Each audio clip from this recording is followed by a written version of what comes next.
Following the more frequent strikes by the Israeli Air Force, panic is spreading amongst the Revolutionary Guards. The IDF has crushed command capabilities in Tehran. Trump is in the middle of a chess match with Tehran. Trump is negotiating under fire. In Iran, they are suspicious of Trump and understand that the leadership in Tehran does not want to be fooled again. Trump has also said today that Iran has given us a very big gift when it comes to oil and gas. Panic is rising in the upper ranks of the Revolutionary Guards out of fear that the remaining leadership will be eliminated. And the Iranian military is mocking Trump over the negotiations. And meanwhile, the American military is sending thousands of troops to the Middle East. In the last few hours, reports have reached us that after denying any contact about negotiations, a senior Iranian official is admitting that talks with the United States do in fact exist. The United States is waiting for an answer from Tehran. The possibility of a summit with Iran still exists this week. A massive traffic jam of ships is building in the Strait of Hormuz. Iran is charging protection money for passage through the Strait of Hormuz, about $2 million per ship. The Iranian bot army is working overtime on deep fakes. Today we'll bring you Iran's cheap and secret weapon in the war over global consciousness. American intelligence announced that Iran is preserving its capability for one last missile strike in a moment of helplessness. We're talking about a fire strike of 140 ballistic missiles with large warheads in direct barrage at Israel. I'm Mati Shoshani, and here on Boots on the Ground, we bring you the whole truth about what is happening in Israel and everything that is burning hot in our neighborhood, the Middle East. And if you thought this war was nearing its end, I'm sorry to tell you that we are probably somewhere in the middle of it. So welcome to day 26 of the war. A series of barrages from Iran towards Eilat, Jerusalem, and the center of Israel with no casualties. There's a reason they're focusing on us here in Israel. Over the last 24 hours, missile fire from Iran has become more urgent because the Iranians are trying to respond to what the IDF struck in the last day. Now, despite declarations about diplomatic contacts, Tehran continues to mock the American proposal. At the same time, Israel is striking in the heart of Iran, and the Pentagon is preparing for escalation with the reinforcement of military forces in the region. A great many forces are already on the way, and we will go into all of that in just a sec. So let's go over what happened in the last 24 hours. The Israeli Air Force completed 4 additional waves of strikes in the last 24 hours. Over the course of the night, more than 50 ballistic missile launches and storage sites were attacked. The Iranian media reported that Israeli Air Force aircraft bombed the nuclear facility in Isfahan this evening. The IDF spokesperson said that launchers and the most important explosive production plant in Iran were struck. The Air Force completed broad waves of strikes in Tehran and in western Iran. They deepened the blow to the heart of the terror regime. Among the targets that were destroyed were Revolutionary Guard intelligence headquarters, strategic weapon depots, and air defense arrays.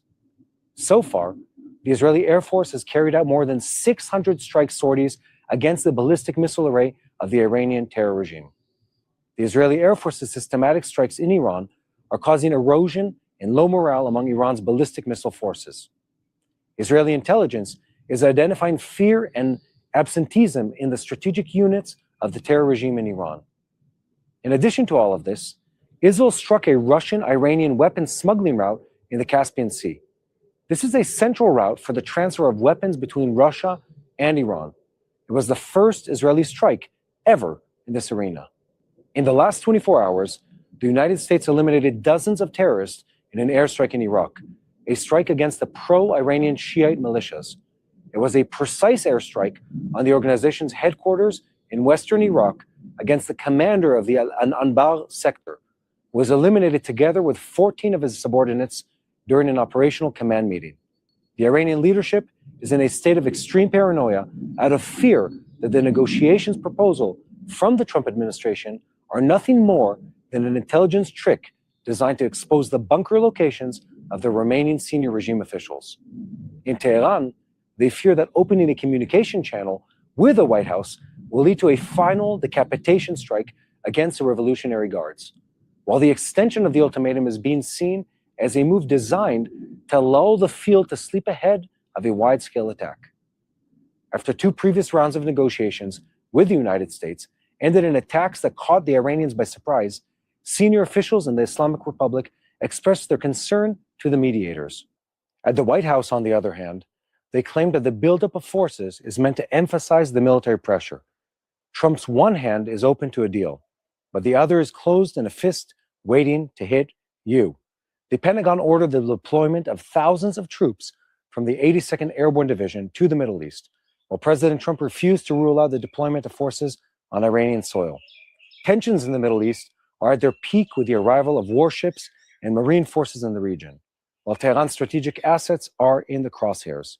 Now look, the framework Trump's advisors are aiming for with Iran speaks of a 1-month ceasefire and discussion of a 15-point agreement.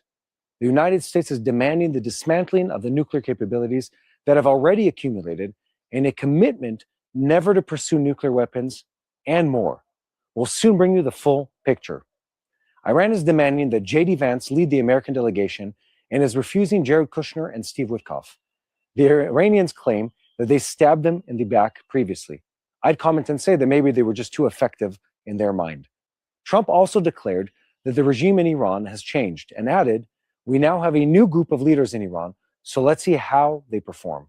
An Iranian source confirmed to CNN that messages have been passed to examine an agreement to end the conflict between the countries and conditioned any progress on the lifting of sanctions and on recognition of Iran's right to nuclear technology for peaceful purposes. Iran is compensating for its military weakness with sophisticated informational warfare. From missiles and artificial intelligence to messages of economic deterrence, Tehran is trying to destabilize Israel, deter the West, and strengthen its home front from within. The former Prime Minister of Qatar is clarifying to the American president that the issue of the Strait of Hormuz must be placed in its proper context. The Strait of Hormuz is not a bargaining chip, nor is it a tool for applying pressure.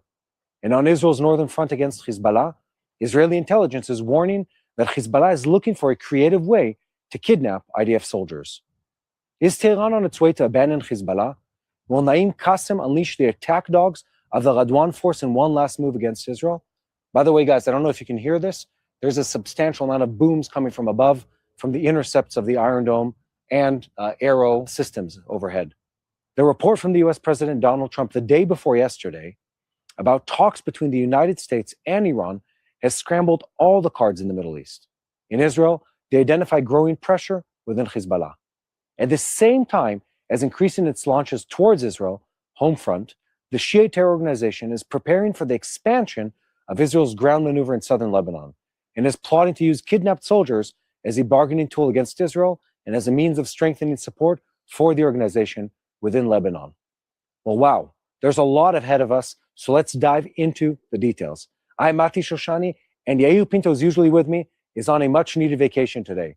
So as you can see, I'm presenting to you boots on the ground, the news report that brings you the whole truth about what is happening in Israel. This is day 26 of the war against the Revolutionary Guards in Iran, the head of the axis of evil in the Middle East. In just a second before we begin, I want to call on you to keep spreading the truth, share our content with as many people as possible, and most importantly, don't forget to click the subscribe button. And if you're interested in seeing life in Israel under war through our eyes, just look for Mati Shoshani or Yair Pinto in those names exactly on social media and make sure to follow us. Let's break down what's been happening in Iran a little more in depth than we were talking about previously. What Trump has done is really confused the Iranian regime, and I'd also say it scared them. He all of a sudden came out with a very strong statement claiming that there were direct negotiations taking place with the Iranian regime. My guess is, from what we've seen happen in the last couple of days, that there were negotiations and Trump wasn't supposed to talk about it publicly, at least from the perspective of the Iranian regime. But he did. In fact, the Trump administration named Kalibaf, the chairman or the head of the Iranian parliament, as the very person that they were talking to, which put him into full panic mode. We got to see some very humorous moments from him in recent days where he says things along the lines of, "I've never heard of Trump. I've never seen Trump. I've never heard the name Donald Trump before." He was doing everything he could to distance himself personally. And that shows us a couple things. One, that possibly the Iranian regime is not talking in one single voice, which is a valid possibility. That there are different voices and different factions over there talking to different entities, both in the US and outside of the US about how the continuation of this war is going to look like. But secondly, is that the Iranians are really not sure where the next step is. Trump did a few things that are brilliant in this move that he did. He did a few things. One, he said, he gave a deadline. He said Iran has to open the Strait of Hormuz. They have 48 hours. Then, 24 hours before that deadline, give or take, expired, he said, I'm going to give them 5 more days. And in that time, I want you all to know that we're negotiating and speaking directly to the Iranian regime. The Iranian regime started backpedaling and saying, no, there is no direct negotiation. Then they admitted that there was a direct negotiation, but them and the US are not in agreement. They fired some ballistic missiles at Israel. They had Hezbollah fire some rockets at Israel too. The United States and Israel continued firing on them, and someone unknown who will remain unnamed for now also did carry out the threat against Iranian energy grids and targeted some of those targets to show them that we mean business. Who we is, I'm not sure. I'm allowed to say, but let's just say it was probably or the US or Israel or both. But none of us claimed responsibility for that. That's, of course, me just guesstimating privately. Then it goes on. He gives 5 days, and that 5-day window brings us to the perfect time. It brings us to the weekend. And then President Trump has all the time in the world, or 48 hours, 72 hours, depending how you're counting, from the time the markets close till they open again on Monday morning, US time, to carry out whatever response needs to be carried out against the Iranians. Why is this important? Because Trump's declaration, you need to bear in mind this whole conversation is tied into the financial markets, into the price of global oil. Trump's statement comes out and it immediately brings down the cost of oil around the world, and it immediately shoots up stock markets around the world. Why is that? Is because people are responsive. They look at the situation and they say, well, wait a minute. Things are looking better than we thought they were looking. Things are seeming safer. There seems to be a more positive trend. Let's follow that trend. Let's follow the money trail of President Trump. Trump, in that moment, shows a true streak of brilliance, both when it comes to PR and to finances, in really, one, bringing up the global markets, bringing down the cost of oil, two, setting the deadline into the weekend. So whatever strike takes place against Iran, or whatever agreement is signed against Iran, the results of that have a buffer zone to carry out and to play out that is already into next week. And in that, he bought a lot of time. He put a lot of pressure on the Iranian regime. He publicly stated what the parameters of the negotiation are with the Iranian regime. He already took off the table. And this is brilliant when you think about the art of negotiation, which Trump claims to be a master of. He already took off the table the question of nuclear capabilities. He just said publicly, the Iranians have already agreed to give up on all nuclear capabilities. That's already agreed on. Let's move on to the next things. What's next? Regime change. What's next? Opening up the Strait of Hormuz. What's next? Financial incentives, etc. He's done a very good job of framing the conversation in an effective, in a clear way, in a way that gives people confidence, in a way that gives people a sense of safety, in a way that gives people a sense of clarity on what the next move is going to be. And that is really the brilliance of the Trump White House.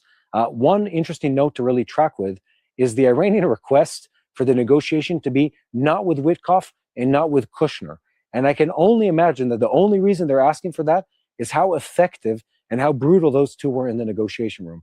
I've watched quite a few of their interviews as they were coming out of that first wave of negotiation and the ceasefire deal with Hamas. These guys are smart. They're fast moving.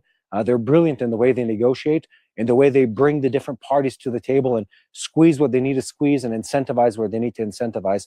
I feel like the Iranians feel like they've lost some of the momentum. They were controlling for several days the narrative of what's happening in the Strait of Hormuz. They were controlling the narrative of what's going to happen next when it comes to finances in the Middle East.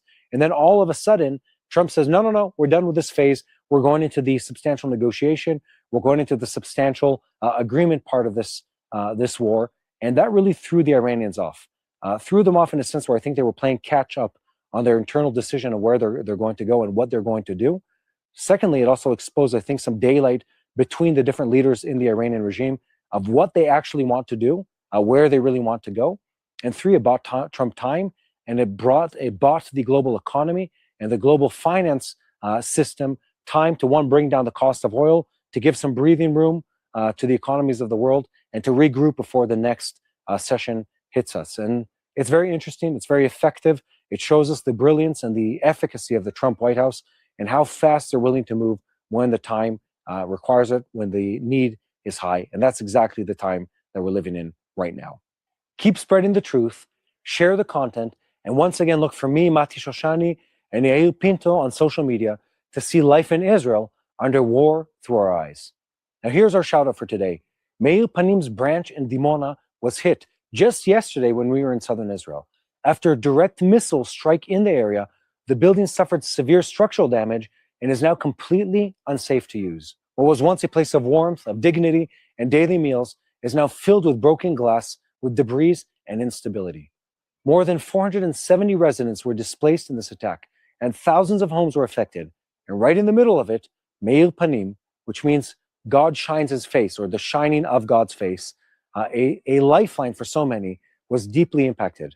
Inside the building, ceilings are at risk of collapse, electrical and plumbing systems have been destroyed, entire sections of the facility need to be rebuilt from the ground up, and yet the meals have not stopped. Even without a building, even in crisis, the team continues to provide food every single day to those who depend on it. But emergency operations are not enough. We need to rebuild, not just to restore what was lost, but to bring this place back to life, a fully functioning, dignified space where people can once again receive meals with respect, consistency, and care. Government support may cover part of the damage, but it will not restore the heart of this place. That depends on us. Now, if you want to stand with the people of Dimona, if you want to help rebuild the place of hope, we invite you to give today. Visit bless-israel.org and be part of restoring Meir Panim, because together we can rebuild. One last time, that's bless-israel.org. Help us rebuild Israel. A series of launches once again came out of Iran towards Eilat, towards Jerusalem, in the center of the country. The sirens returned, the interceptions returned, and so did the impacts. In Bnei Brak, people were injured by a direct hit. And in the defense establishment, they understand that this fire does not stand on its own. So what are we seeing now, on day 26 of the Roaring Lion War, or by its American name, Epic Fury? A pressured counter-response from Tehran, or Iranian preparations for a heavier move still ahead of us. Since Donald Trump's announcement of a negotiation channel and the postponement of the move against Iran's energy stations, the entire region has entered a dangerous in-between state. On the one hand, the White House is talking about a deal, about messages, about the possibility of a summit, about a move that could stop the fire. On the other hand, the ultimatum remains on the table. The Pentagon continues pouring forces into the region, and Israel has not slowed its pace of strikes for even a moment. This is the point that must be understood already at the beginning of this report. What looks from the outside like a pause looks on the ground like intensifying military pressure. Trump is not taking his hand off the trigger. He is simply trying to talk while the force stands behind him. And while the political leadership talks, the ground is burning. In the last 24 hours, the Israeli Air Force completed 4 more waves of strikes. Over the course of the night, more than 50 ballistic missile launches and storage sites were attacked. In Tehran and Western Iran, the regime's deep infrastructure was struck once more.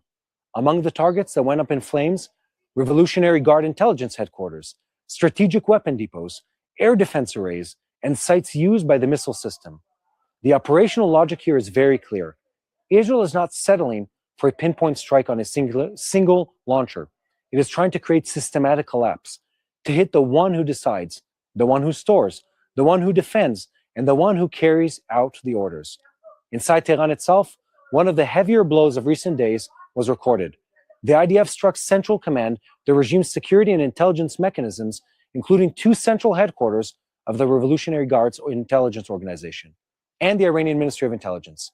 At the same time, a strike was also revealed on a central security headquarters of the Revolutionary Guards in the heart of the capital, a headquarters established within civilian infrastructure and used to synchronize Basij units. This is an important detail because the Basij units are not just another Iranian name. They are the regime's repressive forces. These are the units that maintain internal order, disperse protests, use force against civilians, and protect the very internal stability of the Islamic Republic. When the IDF strikes such a headquarters, it's not just taking down a military target. It is striking the mechanism that sustains the rule of fear. A significant hit was also recorded in Isfahan. The Iranian media reported that Israeli Air Force aircraft bombed the city's nuclear facility. At the same time, the IDF spokesperson said that as part of the wave of strikes in Isfahan, launchers were attacked along with the most important explosives production plant in Iran.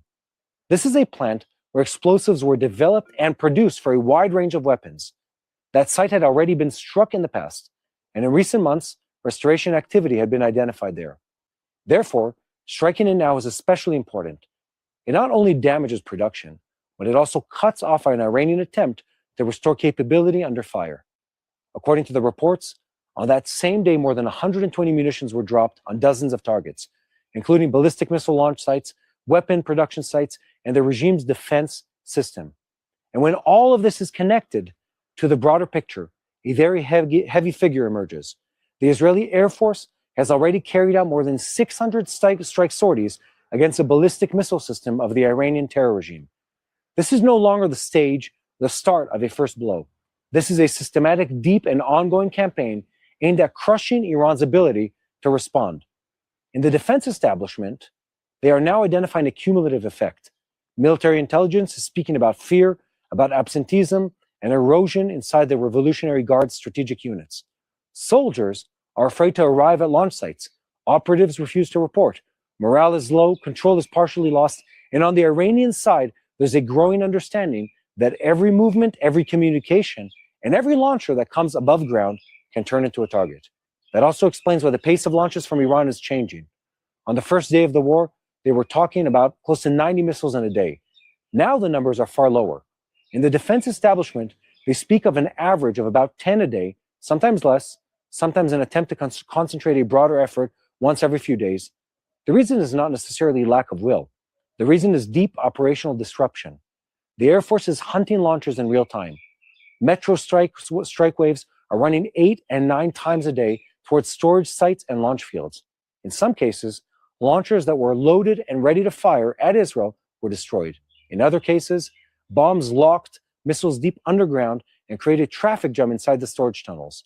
The Iranians tried to bring tractors to extract missiles from those sites, and those vehicles were also attacked. In other words, not only has the launch itself been damaged, the ability to return the system to function is also being hit again and again. That leads to today's first headline. Following the more frequent strikes by the Israeli Air Force, there's a real panic among the Revolutionary Guards. Not symbolic panic, but disruption of the chain of command.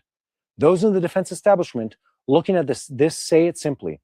There's a drop in motivation, there's erosion, and there's a refusal to go into the field. The enemy is still firing, but it is firing while being hunted. It still has capability, but it holds that capability under constant aerial threat. And still, we must not make a mistake. Iran is still very dangerous. American intelligence and the assessments circulating around this war speak of Tehran preserving the ability for one last missile strike in a moment of helplessness. The number that returns again and again is 140 launchers remaining, or capability for a fire strike with 140 ballistic missiles and large warheads in a direct barrage. Therefore, anyone who thinks the drop in pace of launches means the war is nearing its end is probably missing the main point. It may be exactly the opposite, actually. It may be that the Iranian regime is shortening its retaliation actions now in order to preserve what remains for one moment that it defines as the truly important escalation. And here another very unusual arena must be added: the Caspian Sea. Israel struck a Russian-Iranian weapons smuggling route, a central axis for transferring ammunition, drones, and weapons between the two states. According to the reports, this was the first Israeli strike ever in that arena. The target was the port of Bandar Anzali, and according to the emerging information, military vessels, port facilities, and command center and a shipyard were hit there. This is not just another strike. It is a declaration. Israel is signaling to Iran and Russia that this war is not limited only to the skies of Tehran or to Western Iran. The distant smuggling routes, the supply arteries, the tracks meant to keep Tehran functioning under fire, these two have now entered the range. And alongside the Israeli pressure, the United States is also continuing its pressure. In the last 24 hours, the US eliminated 15 terrorists from the pro-Iranian Shiite militias in Iraq in a precise airstrike on the organization's headquarters in Western Iraq. Among the dead, Saad el-Baji, commander of the Al-Anbar sector, was eliminated together with 14 of his subordinates during an operational command meeting. Even if the Americans don't admit every detail, the message is clear. Iran's proxies continue to be targets. Washington is not managing only negotiations. It is managing fire as well. And this brings us back to President Trump, because his move against Tehran really does look right now like a chess move. Trump says Iran is speaking reasonably. He says it is desperate for a deal. He says it agreed that it will never have nuclear weapons. He says they are talking with the right people. And at the same time, he's also revealing that Iran has given us a very big gift regarding oil and gas, a gift that, according to him, is connected to the tanker movement in the Strait of Hormuz. He even adds that the regime in Iran has changed and that now there is a new group of leaders in Tehran, and we need to see how they perform. On one hand, these are the words of a president preparing the ground for a deal. On the other hand, these are also the words of a president trying to project superiority, to send a message to the Iranian leadership that what remains of it's already identified, already under pressure, already looking for a way out. And in Tehran, those words are received completely differently. There they hear not only opportunity, they hear a trap. The Iranian leadership is in extreme paranoia out of fear that the negotiation proposals of the Trump administration are an intelligence trick designed to expose the bunker locations of the senior officials who remain. After 2 previous rounds of talks ended in surprise attacks, senior officials in the Islamic Republic passed a sharp message to the mediators. We don't want to be fooled again. The fear is that any attempt to send a reply, open a channel, activate communication, will allow American and Israeli intelligence to lock onto a target. In Tehran, they understand the risk very well. To raise their heads above ground and become a target, that is also why the sharp gap between the declarations has emerged. The Iranian military is mocking Trump over the very idea of negotiation. The spokesman of the Iranian military attacked the idea in a television broadcast and asked whether Washington is negotiating with itself. From the standpoint of the official line, Iran is not only refusing a ceasefire, but denying contacts altogether. But then in recent hours, a turn arrives. A senior Iranian figure admits that contacts do exist. Not full negotiations, but messages, mediation, examination of the possibility of an agreement. That same figure also clarifies the price: cancellation of sanctions and recognition of Iran's right to nuclear technology for peaceful purposes. In other words, Iran denies at noon, admits in the evening, and in the meantime tries to set the boundaries of the deal. Within that picture, the name J.D. Vance also comes up. Iran is demanding that he lead the American delegation and is refusing to work with Jared Kushner and Steve Witkoff. Their explanation is simple.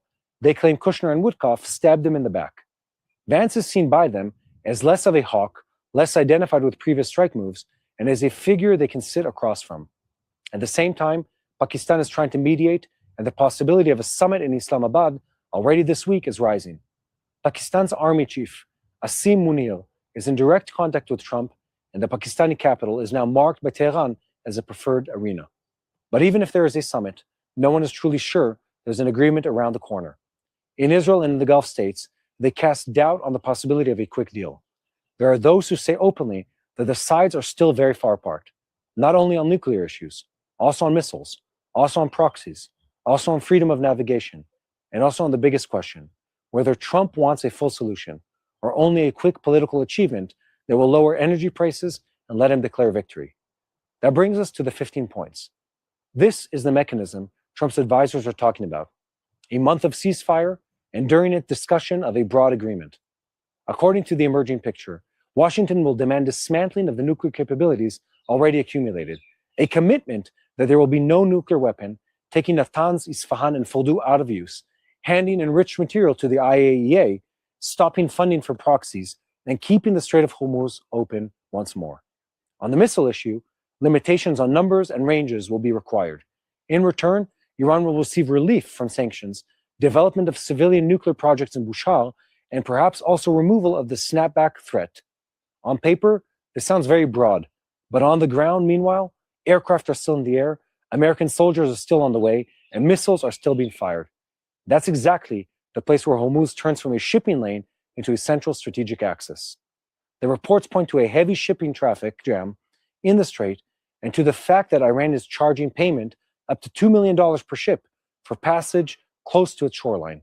It's not completely clear how the collection mechanism works, but its very existence says everything. Tehran is trying to turn control of the strait not only into a threat, but also into a model of power. Not only a blockade, but also extortion. Not only missiles, but also money. That is why the former Prime Minister of Qatar came out with a sharp message to Trump. The Strait of Hormuz is not a bargaining chip and is not a tool for applying pressure. It must be open before any agreement. For the Gulf states, Any deal that does not begin with Hormuz will not be considered truly stable. And here, the consciousness arena also comes in. Iran is compensating for its military weakness with sophisticated information and warfare. Bots, fake profiles, deepfake videos, messages of economic deterrence, and attempts to destabilize Israel, frighten the West, and strengthen the Iranian home front. For the public in Israel, the goal is to sow despair and apply internal pressure to stop the fighting. For the West, the goal is to amplify fear of collapsing energy markets and further rising prices. For the Iranian public, the goal is to preserve a sense of standing firm and achievements even under fire. This may be Tehran's cheap weapon, but in this war, it is definitely one of the constants. When it cannot achieve full decision on the battlefield, it tries to influence consciousness.